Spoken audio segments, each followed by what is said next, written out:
Welcome to Engage Math, Lesson 4, Problem 6 of our Pre-Algebra workbook.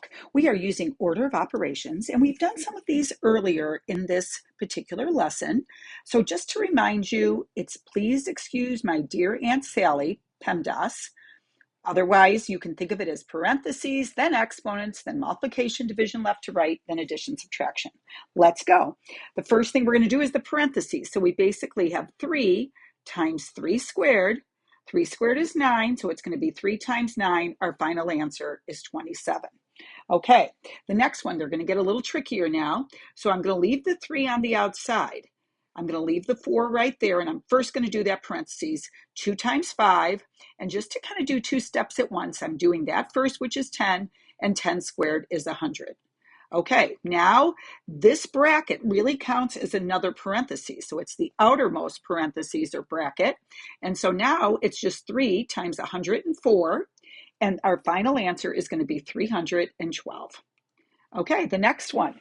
Let's start at that innermost parentheses once again. Don't be fooled. It's very tempting to want to do 7 minus 3 first, but we have to do the multiplication within that parentheses first. So I'm going to rewrite the 8, rewrite the 4.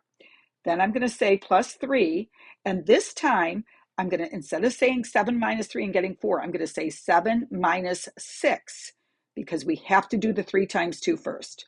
Okay, so now we have 8 times 4 plus, and I'm going to do 2 steps at once again. 7 minus 6 is 1. 3 times 1 would come next, and that would be 3.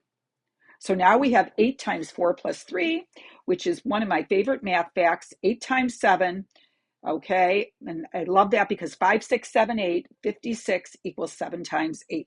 Done. Okay, the next one. This one looks a little messy, but no problem.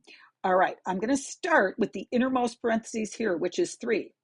3 to the second is going to give us 9. So I'm going to rewrite this with parentheses done first, giving us 3, then the exponent, which gives us 9.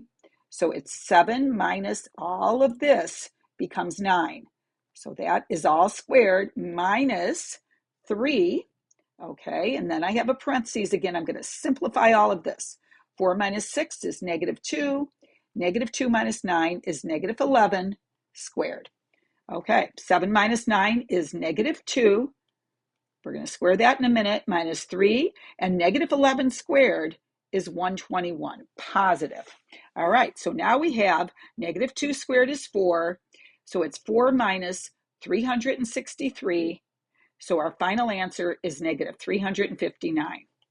All right, great job. See you next time at Engage Math.